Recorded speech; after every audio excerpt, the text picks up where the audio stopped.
Welcome to Dan Brown's universe.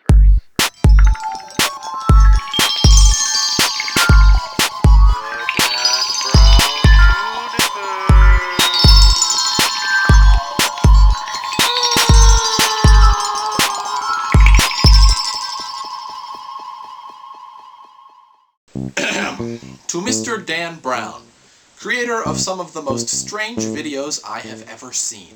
I challenge you to a whole new level. This challenge will require the skills of pogo sticking, Rubik's Cube solving, and burrito eating. With these three elements, you must combine them to make the Super Challenge. I would like to see all of them happening at the same time. I believe that you are the only person in the world who can perform this insanely twisted challenge. From Jordan Bennett.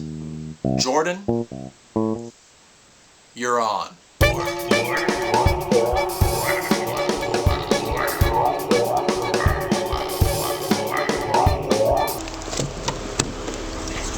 How's it going? You ready? Yeah. Let's go on an adventure! Adventure time! Frisbee golf today. Did you? Yeah. Got a little sunburn. That's about like right here. No, a little lower. I had a yeah, right there. That sucks. Yeah, you can kind of see the line a little bit. What are you getting?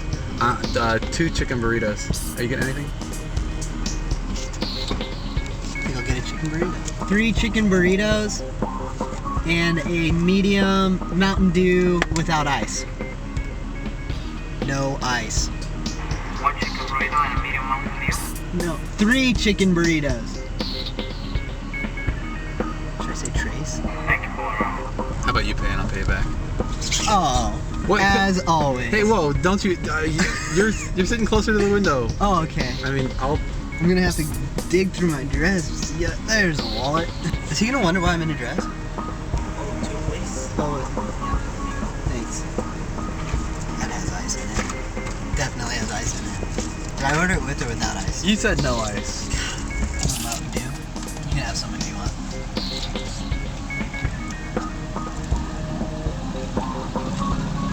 Thank you. You're welcome. Now when I take a drink, is that like we made out? No, it's more like I very lightly licked the inside of your cheek. Can we do that later? It's kind of tough. Is it? Then we'd be making out. Huh. So it's like a square. Well, it's like impossible to do. It's like a square is a rectangle, but a rectangle's not a square. Right. Thank you. You wanted attention from girls, So I kiss a guy. so you kissed a guy. It's supposed to happen the other way around. I want attention from guys, so I kiss a girl. No, the girls are supposed to be kissing each other. Should I show the camera Yeah. how scrambled it is? Yeah. Wait. Okay, we'll call this good. Thank you.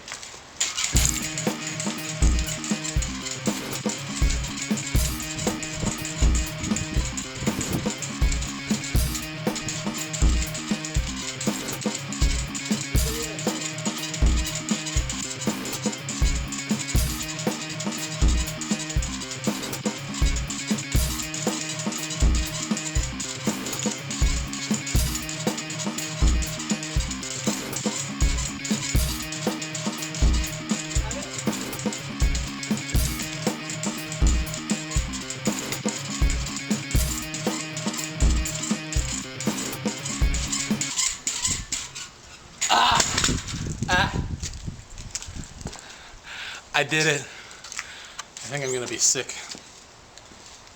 Nice. It's time for mail. I recently received this email. Dear Dan, how do you feel about the Electoral College in the United States? Your dearest friend, Brent.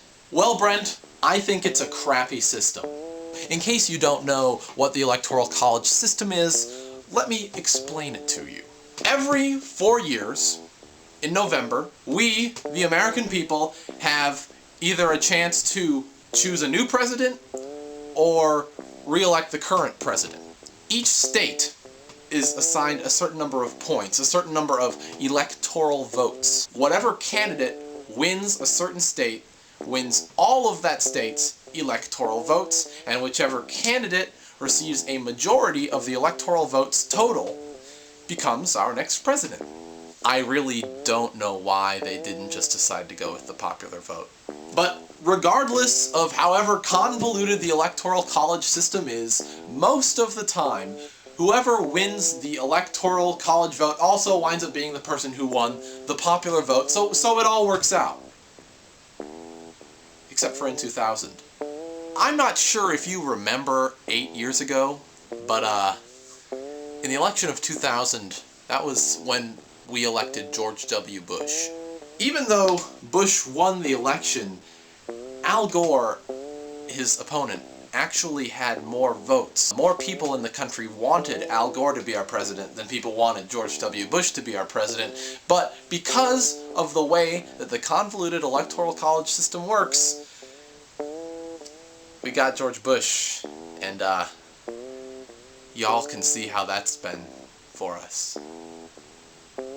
I have created an extreme hypothetical. Let's assume that on a given election, every single person in the United States votes. Let's also assume that the losing candidate wins the state of California, Texas, Illinois, Michigan, Florida, Ohio, Georgia, South Carolina, Pennsylvania, New York, and New Jersey. That's just barely short of what it takes to win, and that the winning candidate wins the rest of the states. The losing candidate in the states that they won receives every single vote, 100% of the votes in the states they won. The winning candidate, who won the rest of the states, just barely squeaks by in every state, winning by only one vote. Here's what you would get. The winning candidate would receive 68,242,966 votes. The losing candidate would receive 235,625,530 votes, or 77.5% of the popular vote. By all accounts, the losing candidate should have won by a landslide. That's a 55% spread. But no, because of the convoluted nature of the electoral college system, the candidate that receives almost 4 times the votes still does not win. So Dan, what do? We should change the system, right? Not so fast. Ideally, yes, we should change the electoral college system and just make a popular vote, but that is much easier said than done. The electoral college system is written into our Constitution, and so to change the electoral college system, we would need to change the Constitution. Constitutional amendments are not easy. In the past, there's been a lot of talk, especially after the 2000 election, about changing the electoral college system, and there have been lots of movements that people have tried to make to try to change it, and while they've had lots of support, they've never had enough support to get off the ground and to get the Constitution actually changed. Would it be impossible to change the Constitution and to get rid of the electoral college system? Well, no, it wouldn't be impossible, I'm not saying that, but I have a much easier solution. Nebraska, where I am from, and I'm proud to say it, and Maine, have the unique ability to split our electoral votes based on which candidate received more votes in what congressional district. For example, if John McCain wins the state of Nebraska this fall, which he probably will, but Barack Obama wins the Omaha and Lincoln congressional districts, then John McCain will win the 2 electoral votes from our senators and the 1 electoral vote from our 3rd district, but Barack Obama will win the electoral votes from the 1st and 2nd district. So 3 for McCain, 2 for Obama. That makes it a lot more difficult, if every state was to adopt our system, for a candidate to win the electoral votes without also winning the popular vote. All that needs to happen for states to be able to split their electoral college votes is for individual states to say, we want to split our electoral college votes. No constitutional amendment needed. So there you go. A fairer system and easier than any constitutional amendment.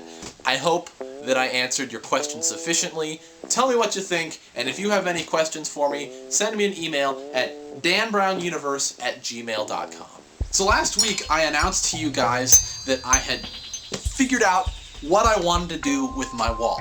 and I asked you to send me stuff. You followed through. You followed through. I love you guys. I love you guys. Here's what I got. I got this treble clef coat hanger and a broken drum head from Alex in New Mexico. I got this #1 hand from Andrew in Indiana. I got this picture of a cow from Zach in Wisconsin. Zach, I'm gonna color this in. And finally, I got this imprint of a foot from Maria in Finland. Finland, that's like a different country. I think mine's bigger, but who's counting?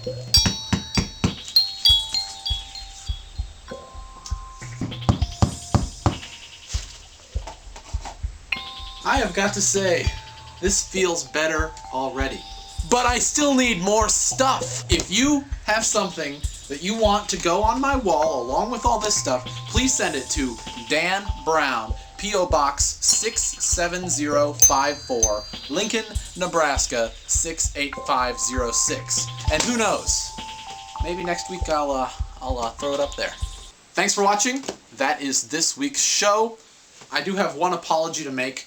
We are having some difficulties with the website, so it will be a little bit of time before I post the winners to the video contest that I did in episode 2. So bear with us there. Look for those this week or the next week. But yeah, thank you so much for watching. I am Dan Brown, and send me stuff, okay?